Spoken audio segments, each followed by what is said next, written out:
हो गया। चलिए हम लोग को पढ़ना है द्विघात समीकरण के मूलों की प्रकृति। एक्चुअली इसके बारे में पहले भी हम कुछ बता चुके हैं, बताए थे ना, बार बार चर्चा कर रहे थे कि जितना भी समीकरण दिया रहेगा, द्विघात समीकरण दिया रहेगा, उसको हम लोग पहले चेक करते हैं ना कि d बराबर 0 से बड़ा है, छोटा है और बराबर है। उसके बाद जब जैसा सिचुएशन होता था उसके अनुसार से हम लोग समीकरण को हल करते थे। तो बोले थे ना कि इस चैप्टर में थोड़ा सा अधूरा किया है, लेकिन अगले जब चैप्टर पढ़ेंगे हम लोग पूरा उसका बात बता देंगे, ठीक है। अब देखिएगा तो टॉपिक हम लोग का क्या है, कह रहा है किताब निकाल लीजिएगा सब लोग, NCERT आप किताब निकालिए तो उसमें लिखा है क्या, मूलों की प्रकृति, ठीक है ना, क्या है, मूलों की प्रकृति। तो वहीं हम लिखे हैं क्या कि द्विघात समीकरण के मूलों की प्रकृति। बंधु क्या है, द्विघात समीकरण के मूलों की प्रकृति। वहीं कह रहा है कि nature of the roots of a quadratic equation, ठीक है। यानी कि द्विघात समीकरण जो है ना उसको मूलों की प्रकृति क्या होगा उसके बारे में जानेंगे। और जब मूलों की प्रकृति पता हो जाएगा तो उसके अनुसार से यदि हम समीकरण को हल करते हैं ना तो आसानी हो जाता है, ठीक है। कुछ समीकरण ऐसे होते हैं जिसका हल संभव नहीं है और हम क्या करते हैं, बनाना स्टार्ट कर देते हैं। और जब बनाना स्टार्ट करते हैं तो बनता ही नहीं, अब कन्फ्यूज हो जाता है, दिमाग कन्फ्यूज हो जाता है, अब बनता ही नहीं, कहते कि ये तो हार्ड हो गया बहुत, ठीक ना। तो उसको पहले आप चेक कर लीजिएगा। चेक करने के बाद जब आपको पता चल जाए कि इसका प्रकृति क्या है या क्या कहना चाहता है तब हल कीजिएगा ना, तब हल करना क्या हो जाएगा, हमारे लिए आसान हो जाएगा, ठीक है ना।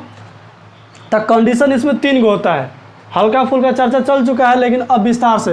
तो चूंकि आप जानते हैं कि द्विघात समीकरण जो होता है आपका, द्विघात समीकरण का व्यापक रूप क्या होता है जी, तो ax² + bx + c बराबर 0, ये द्विघात समीकरण का व्यापक रूप है। कल चर्चा किए थे ना, लेकिन बताया नहीं था। हाँ मेरा मार्केट में थूथू मजा आएगा। चलिए तो अब करें कि द्विघात समीकरण के क्या है आपका व्यापक रूप, ax² + bx + c बराबर 0। अच्छा इसका को मूल प्राप्त होता है, ये भी बात पूछे थे हम। तो द्विघात समीकरण जब रहेगा तो इसका मूल को प्राप्त होगा 2 द्विघात समीकरण जब रहेगा तो इसका मूल को प्राप्त होगा 2 होगा ना। रैखिक रहेगा तो उसका मूल को प्राप्त होगा, और त्रिघात रहेगा तो जिसका सबसे ज़्यादा घात होता है उतना ही घात वाला बहुपद कहलाता है, वही ठीक है ना। वही कह रहा है कि तो चूंकि द्विघात समीकरण के ax² + bx + c जो है आपका क्या है, व्यापक रूप है, लेकिन इसका जो मूल प्राप्त होता है, को मूल प्राप्त होता है 2, इसका को मूल प्राप्त होता है। अब कौन कौन मूल है जी, तो हम लोग पहले प्रूफ कर चुके हैं ना, ये बात हम लोग ऑलरेडी प्रूफ कर चुके हैं, याद नहीं किए, प्रूफ करके बताए हैं हम कि ये इतना मान कैसे आता है, ठीक है ना। तो ये कह रहा है कि तो पहला सूत्र क्या होता है आपका, -b, मूल कह सकते हैं इसको, -b + √b² - 4ac बटा में 2 है। अतः दूसरा मूल क्या होता है आपका कि -b और माइनस √b² - 4ac बटा में 2 है। इसको एक ही बार में संयुक्त रूप से क्या लिखे थे हम, क्या कि x बराबर क्या मान होता है, -b और प्लस माइनस √b² - 4ac बटा में 2a, यही ना था। यानी कि एक बार प्लस लेंगे और एक बार माइनस लेंगे, यही 2 का मूल हो जाता है। तो अब इसी पर कंडीशन सप्लाई करके अब देखिए जहाँ पर क्या है आपका जो b² - 4ac, इसको क्या माने हैं कि जिसको क्या कहते हैं कि d है, और d को क्या कहते हैं हम लोग, विविक्टर। d बराबर क्या होता है, विविक्टर, क्लियर है ना। तो यानी कि d बराबर b² - 4ac हो जाएगा। जब b² - 4ac हो जाएगा तो यहाँ पर d भी रख सकते हैं। तो इसी पर 3 कंडीशन होता है, ठीक है ना, इसी पर क्या होता है, 3 कंडीशन होता है। पहला कंडीशन देखिए क्या है, ध्यान दीजिएगा, पहले भी कुछ बताए हैं बात लेकिन आज विस्तार से कर रहे हैं। पहला कंडीशन क्या है आपका, करे कि यदि d बराबर d जो है 0 से क्या हो, बड़ा है। 0 से बड़ा का मतलब क्या, 1 2 3 4 5 6, लेकिन माइनस में होना चाहिए। 0 से बड़ा का मतलब क्या, और ये बात सीख लीजिएगा, पहले भी बताए थे, आज फिर से रिपीट कर रहे हैं कि जिधर मुँह फाड़ा हो वो क्या होगा, बड़ा, और जिधर मुँह क्या हो मतलब कि सटा हुआ हो क्या होगा आपका, छोटा। यानी कि 0 से क्या हो आपका d बड़ा हो, यानी कि d का मतलब क्या, b² - 4ac का जो वैल्यू है ना वो क्या हो आपका 0 से बड़ा हो। 1 हो जाएगा, 2 हो जाएगा, 3 हो जाएगा, अनंत तक जितना बढ़ जाए, लेकिन ऋणात्मक में कभी नहीं होगा, ठीक है। लेकिन 0 भी नहीं होना चाहिए, ध्यान दीजिएगा, बराबर नहीं लिखा गया है। अभी वर्तमान में क्या होगा, 0 से बड़ा, किसका, डी, और डी बराबर क्या है, बी स्क्वायर माइनस 4ac। इतना तक क्लियर है। जब डी बराबर डी जो है 0 से क्या होगा आपका, बड़ा होगा, तब क्या करें, तो समीकरण के ax² plus bx plus c बराबर 0 के 2 मूल होंगे। कितना मूल होंगे, लेकिन कैसा होंगे, वास्तविक होंगे, ठीक है ना, वास्तविक होंगे। और उसके बाद क्या होगा, असमान होंगे, यानी कि 2 मूल प्राप्त होगा। कब, जब d जो है 0 से बड़ा होगा। नींद लगा था, अरे बकलोला, तू लोग कितना बार बताया कि जब हम पढ़ाते हैं तो बोर्ड पर ध्यान दो, बोर्ड पर ध्यान दो, बोर्ड पर ध्यान दो, एक ही बतिया बार बार रखना पड़ता है, मतलब कोई सुधार नहीं होगा। हम चिल्ला रहे इधर ना, ये बकलोल नहीं, ये बकलोल स्क्वायर है, सब समझता है ना, बकलोल के पावर 4 कर दे, स्क्वायर से काम नहीं चलेगा। इतना बताने के बाद चुट्टा कहीं क्या, अब मूडन ऑफ करता है जी। हम बोर्ड पर चिल्ला काहे लिए, तू ही लोग लिए चिल्ला रहे हैं, अपने लिए चिल्ला रहे हैं, कम से कम समझो बात के। अब देखो जी, अब जब d बराबर क्या होगा, d जो है 0 से बड़ा होगा। पहला कंडीशन में क्या है हमारा, कि जो d है 0 से बड़ा होगा तो इसका 2 गो मूल प्राप्त होगा। लेकिन कैसा मूल प्राप्त होगा, दोनों, तो 2 गो वास्तविक होगा, और लेकिन देखिएगा असमान लिखे, यानी कि दोनों मूल असमान होगा।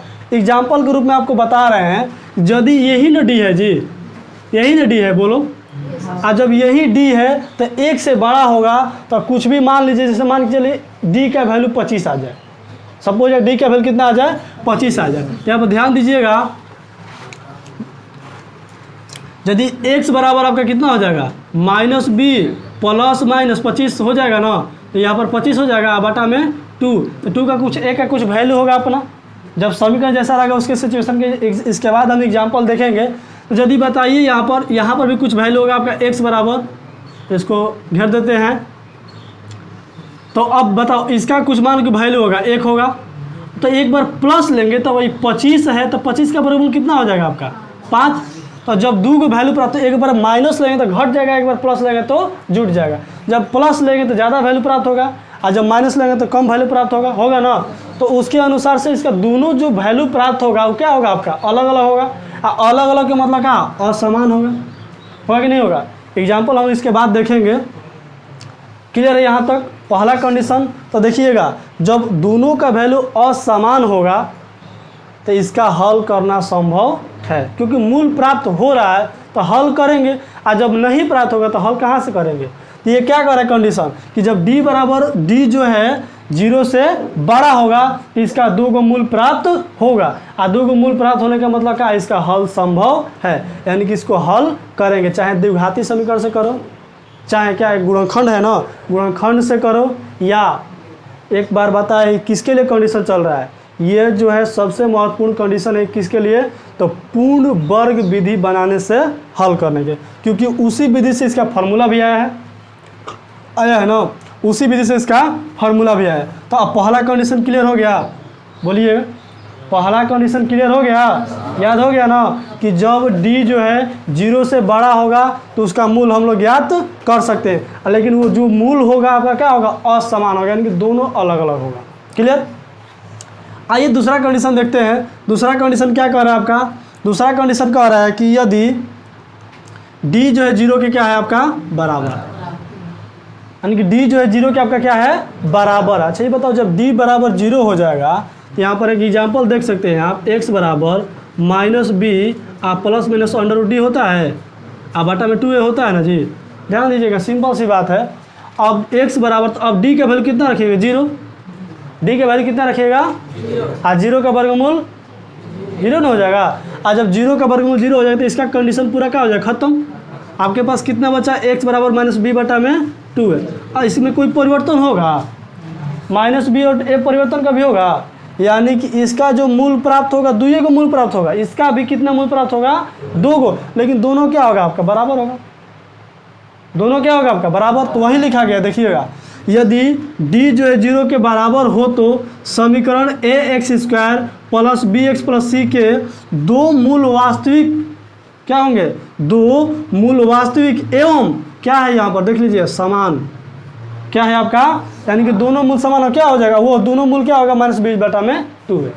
क्या देखिए आगे एक नोट में लिखवाने वाले थे, लेकिन चूंकि देखे कि यहीं पर है तो क्या लिखवाना है कि नहीं, तो दोनों मूल क्या होगा आपका समान होगा, और क्या होगा -20/2 है और -20/2, दोनों मूल बराबर होंगे कि नहीं होंगे। और जब -20/2 होगा तो दोनों क्या होगा आपका बराबर नहीं होगा, वैल्यू में कोई चेंजिंग होगा नहीं होगा। तो जब d = 0 तो 2 को मूल प्राप्त होगा, लेकिन दोनों का दोनों कैसा मूल प्राप्त होगा, बराबर होगा, समान होगा, इक्वल होगा। क्लियर है, यहाँ तक बताइए किसी को प्रॉब्लम।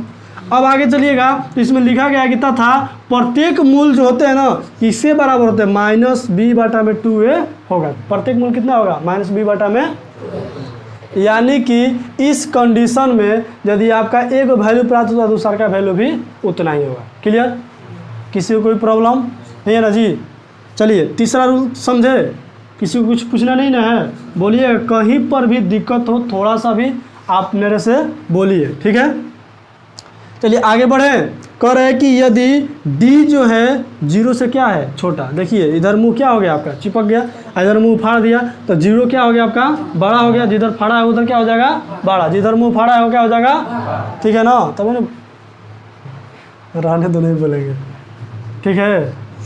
हाँ गोलगप्पा खाता है ना सब गोलगप्पा खाता है तो जितना ही, हाँ अब बताओ, हम कल समझाए तो लोगों को गोलगप्पा नहीं खाना चाहिए, चाहे नहीं बोले भी थे, और कल हम ही खा लिए सही बता रहे हैं, कल खा लिए। तो एक्चुअली हुआ क्या ना कि दोस्त लोग थे, अब हम बोले कि अरे भूख लगा यार, हमको भूख लग गया था, तो बोले कि वो गोलगप्पा दुकान वाला जो था ना, अब उन लोगों का दोस्त था, मतलब जान पहचान के था, तो वो लोग बोले कि तब दीपक आइए खा लेते हैं। तो हम यार हम खाते हैं, मतलब पहले पूछे कि खाते हैं, कहीं ना बहुत ना के बराबर खाते हैं। तो बोले कि आओ खा लेते, कहीं छोड़ दूसरा चीज़ ना खा लिया जाए, तो आओ ना खा लिया जाओ, जरिए था। अब स्टार्ट किया तो कैसे कर सकते हैं, नहीं खाते ही नहीं है। लेकिन बगल में एक चना भूज रहा था, तो देख रहे थे, तो हम सोचे कि हम बोल दे कि हम चने में खा लेते हैं, आप लोग खा लीजिए गोलगप्पा। लेकिन फिर बोले कि अब साथ में रहता है आदमी तो कोई भी चीज़ एक ही चीज़ खाता है तो थोड़ा अच्छा लगता है, फिर भी वैसे ही खा लिए, क्या करें। तो हम कल, लेकिन बात दिमाग में याद आ रहा था कि देखो आज बोले हैं क्लास में हम कि नहीं खाना चाहिए, हम ही खा रहे हैं, होता है ना, ये गलती अफसोस हो, चलिए कोई बात नहीं है, थोड़ा सा गलती होता है, लेकिन गलती का सुधार करना चाहिए, है कि नहीं। गलती करो लेकिन एक ही गलती बार बार मत करो, गलती करो लेकिन एक ही गलती बार बार मत करो, सुधार करेंगे तो हम लोग क्या है ठीक है। आज यदि वही गलती करते रह जाएंगे तो वही हमारे लिए क्या है नुकसानदायक है। अब क्लास ड्रॉप करता है भाई मिस्टेक से किसी कारणवश क्लास ड्रॉप हो गया, ठीक है। अब रोज़ रोज़ क्लास, ए सर बुखार लगा है, ए सर पेट दर्द कर रहा है, ए सर मन नहीं कर रहा था, ए सर सो गए थे, ये बहाना है कोई जी, ये तो सिंपल सी बात है, जी रहा है तो ज़रूर आ जाना चाहिए।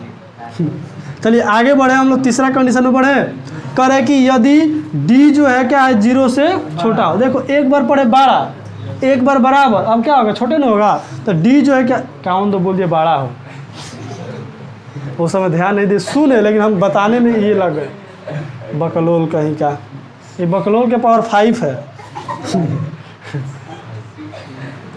ठीक है ना। चलिए आगे बढ़ते हैं, ध्यान से सुनो, गाना है ना सुन रहा है ना तू, तो वहाँ पर ध्यान से सुनेगा, लेकिन यहाँ पर ध्यान से नहीं सुन रहा है। चलिए आगे बढ़ते हैं, ज़्यादा समय, हाँ चलिए बस हो गया, हंस लिया ना, खुश है, चलिए खुश है तो आ गया हो।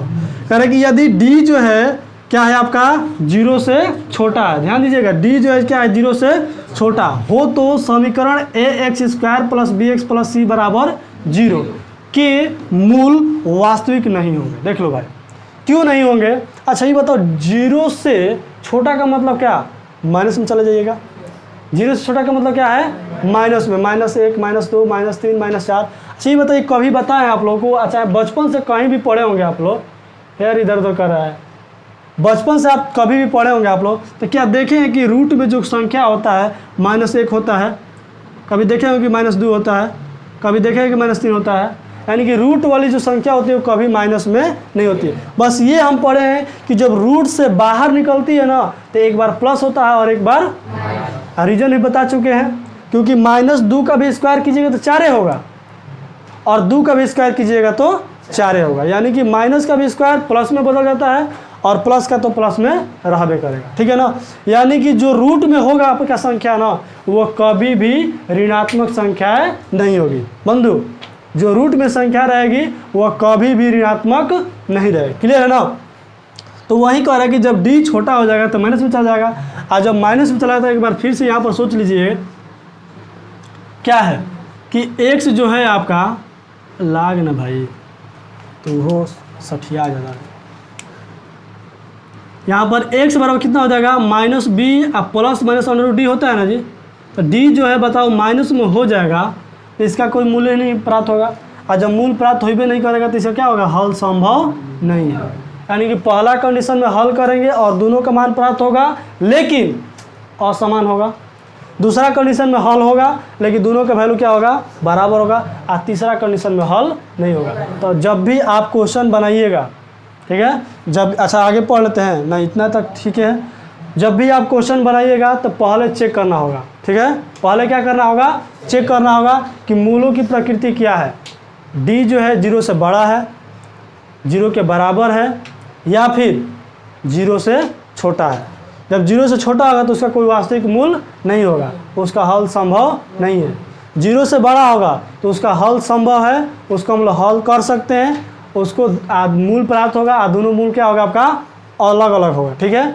और जब d जो है 0 के बराबर होगा तो दोनों मूल क्या होगा आपका समान होगा, और वो किसके बराबर होगा, तो माइनस b बटा में 2a के बराबर, क्लियर है। अब नोट में लिखेंगे कुछ बात, देखिएगा नोट हर जगह रहता है ना, बिना नोट का काम चलने ही वाला नहीं है, चलेगा कभी काम, पूरा दुनिया इसी पट्टी की है, इसी के पीछे भागती है।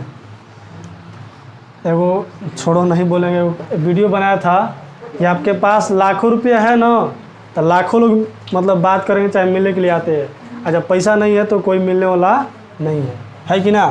कह रहे कि चलिए आज नोट देखते हैं, कह रहे कि यदि बी स्क्वायर माइनस 4ac क्या है आपका d है, बी स्क्वायर माइनस 4ac क्या है, d है ना, है, क्योंकि बी स्क्वायर माइनस 4ac क्या है एक जी d है, सिंपल सी बात है। कह रहा है कि यदि एक पूर्ण वर्ग हो तो ध्यान दीजिएगा, जब बी स्क्वायर माइनस 4ac यानी कि d जो क्या हो आपका एक पूर्ण वर्ग, पूर्ण वर्ग मतलब समझ रहा है क्या होगा, 4 9 उसके बाद 16 उसके बाद 25 उसके बाद 36 हो जाएगा ना, यानी कि 36 का वर्गमूल निकलिए क्या होगा, 6 होगा ना, 25 का वर्गमूल निकलिए क्या होगा आपका 5 होगा, यानी कि वही पूर्ण वर्ग हो जाना चाहिए। क्या हो जाना चाहिए, पूर्ण वर्ग हो तो मूलों का मान एक परिमेय संख्या प्राप्त होगा, सीधा सीधी बात है भाई।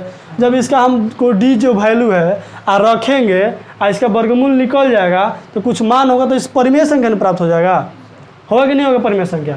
कुछ भी यहाँ पर मान रखे तो क्या हो जाएगा आपका, जब निकल जाएगा तो एक बार जोड़ेंगे एक बार घटाएंगे, अब भागा देंगे तो क्या हो जाएगा आपका परिमेय संख्या प्राप्त। परिमेय संख्या किसे कहते हैं, जिसे p बटा q के रूप में लिख सकते हैं। परिमेय संख्या किसे कहते हैं, जिसे p बटा q के रूप में अपने भाषा में पढ़ लगा जमुना के अंश बटा हर के रूप में लिख सकता है, बाटा के रूप में लिख सकता है अपने, ठीक है। तो उसको क्या कहते हैं हम लोग, परिमेय संख्या कहते हैं, क्लियर है ना जी, बोलिएगा। आगे आते हैं तो अब इसको समझाने की कोई ज़रूरत नहीं है, दिक्कत कोई नहीं है। चलिए आगे चलते हैं, क्या नोट 2 में कह रहा है वही बात सेम है, क्या करेगी, यदि बी स्क्वायर माइनस 4ac एक पूर्ण वर्ग 9 हो, क्या दे दिया है यहाँ पर 9 यानी कि रूट में आ जाएगा, रूट 5 का वैल्यू निकलेगा, रूट 10 वैल्यू निकलेगा। आप पॉइंट पर रख के क्या करेंगे, माथा पे जिस करेंगे वहाँ पर रख के नहीं करेंगे ना, तो जस्ट का था छोड़ देते हैं। जैसे कि पीछे क्वेश्चन भी बना है, रूट 33 का वो आ गया था तो क्या किया था, एक बार प्लस में ले लिए थे, एक बार माइनस में लेके काम उसका खत्म कर दिए थे, एक बार रूट 19 आ गया था, आया था ना, तो उसका 2 मूल्य से ही रख दिए थे, रखे थे ना। तो वही कह रहा है कि यदि बी स्क्वायर माइनस 4ac एक पूर्ण वर्ग न हो तो मूलों का मान एक अपरिमेय संख्या प्राप्त होगा, और अपरिमेय संख्या जिसे बाटा के रूप में नहीं लिख सकते, ठीक है ना, जिसे p बटा q के रूप में हम लोग क्या कर सकते हैं, नहीं लिख सकते हैं, उसे क्या कहते हैं हम लोग, अपरिमेय संख्या कहते हैं। क्लियर हो गया ना, इतना तक किसी को कोई प्रॉब्लम। बस देखो तीनों कंडीशन है, जब 0 से बड़ा होगा d, समान मूल क्या 2 को मूल प्राप्त होगा और दोनों मूल क्या होगा आपका असमान होगा, और जब 0 के बराबर होगा तो 2 को मूल प्राप्त होगा लेकिन क्या होगा कंडीशन, दोनों मूल समान होगा। आज जब डी जो है 0 से क्या होगा, छोटा होगा, तो उसका कोई वास्तविक मूल प्राप्त नहीं होगा, तो इसका हल संभव नहीं है। क्लियर है ना? बस बंद करो, आगे हम लोग अभी पढ़ते हैं। चलिए ध्यान दीजिए कि सब लोग किताब निकालिए। हो गया, बस बात चलिए एग्जाम्पल 16। तो ये कह रहा है कि निकालो किताब, कोई किताबें नहीं लेगा, बेवड़ा कहीं क्या सब आता है इसी तरह से घूमने के लिए। चलिए हो गया। कह रहा है कि द्विघात समीकरण, पहले लिख देते हैं क्वेश्चन कि 2 नहीं 2x² माइनस 4x प्लस 3 बराबर 0, यही ना थी? तो एक बार क्वेश्चन पढ़ लो। क्वेश्चन क्या कह रहा है कि द्विघात समीकरण 2x² माइनस 4x प्लस 3 बराबर 0 का विविक्टर ज्ञात कीजिए। तो विविक्टर किसे कहते हैं? डी एक जो है विविक्टर है, और डी बराबर कितना होता है, b² माइनस 4ac। ठीक है, ज्ञात कीजिए और फिर मूलों की प्रकृति ज्ञात कीजिए। क्या कर रहा है, फिर मूलों की प्रकृति। तो पहले क्या ज्ञात करेंगे हम लोग, विविक्टर। तो आप जानते हैं कि विविक्टर ज्ञात करने के लिए क्या करेंगे हम लोग, ABCD का मान निकाल लेंगे। तो यहाँ क्या करेंगे, एग्जाम्पल नंबर 16 है, ठीक है, EXAMPLE, एग्जाम्पल कितना है, 16। देख सकते हैं, पहले एग्जाम्पल हम लोग हल करेंगे, उसके बाद प्रश्नावली में। ये तो थ्योरी पहले चल रहा है। तो अब देखिए यहाँ क्या है, ध्यान दीजिएगा। यहाँ A बराबर 2, B बराबर -4 और C बराबर कितना है जी, बोलो, क्लियर है ना? पहले भी पढ़ चुके हैं।